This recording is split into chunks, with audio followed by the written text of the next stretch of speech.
I want to pull up this article from Bounding into Comics. That's awesome, dude. Yes. Godzilla actor Bryan Cranston, well, Bryan Cranston is well known for a lot of things, claims he has white blindness, says he needs to learn and change.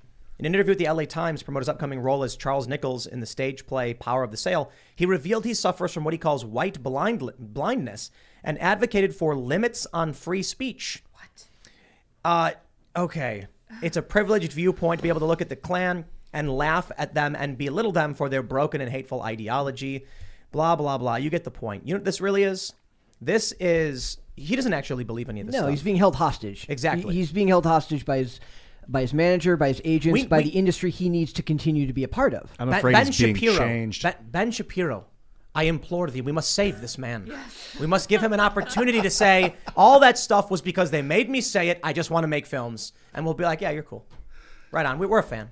Or is he such a capitalist that they are? They're just hyper capitalists. Yeah. Who are like, you know what? If I have to do this to make the money, I'll do this to make the money. Is he possibly worried that his last 2 or 3 movies didn't go so well, and that if he does this, he'll be on front page again? Such a good actor, and Breaking Bad was a terrible script. I'm just going to say that now. There was a big flaw in it that I can get into. What were the last films he produced? Well, or starred in, sorry. I'd have to look. I haven't seen anything from him since Trumbo. But the Trumbo movie, 2015 was not great.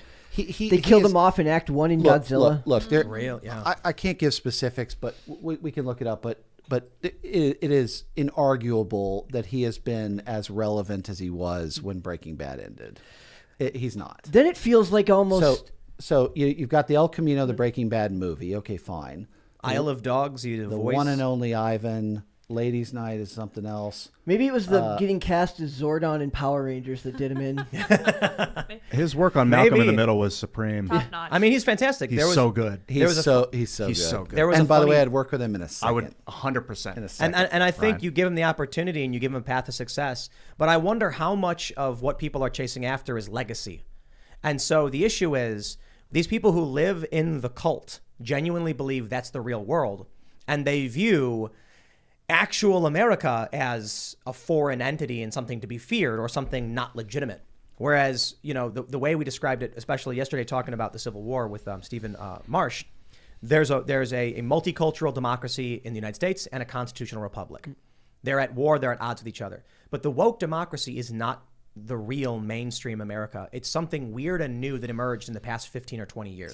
That's held in place by the media that promotes it daily. Like, you don't realize that your average neighbor does not believe the stuff that you're watching on the news or that you're seeing in these television shows. The average neighbor across from you is a lot more reasonable than you would think, but these beliefs are held in place by the mainstream establishment press, which has, your television holds a lot of weight in your house. The social media that your kids look at holds a lot of weight in your house. A lot of times when we talk about CNN, like they rag on the ratings of CNN, right? It's like it only got 800,000 views this episode, right? I'm like, yeah, but these views are parroted by celebrities, each of who has hundreds of millions of followers, right. And that pushes it outward to the general public. That's a good point. They measure only 3 million views, but how many retweets that show how many more views? That's a calculation that hasn't been accurately done. How many of the average celebrity just watches CNN, parrots those beliefs, and then every one of their followers is, Or how many? Bryan Cranston has an agent who comes to him and says, "Look, man, you got to come out and you got to say this stuff. Okay, it's going to be big. You're going to get a bunch of attention." And he goes like, "Oh, okay." I got a feeling he runs his agent and that he actually got brainwashed. I saw it happen to a few other people where one morning they wake up and they're like,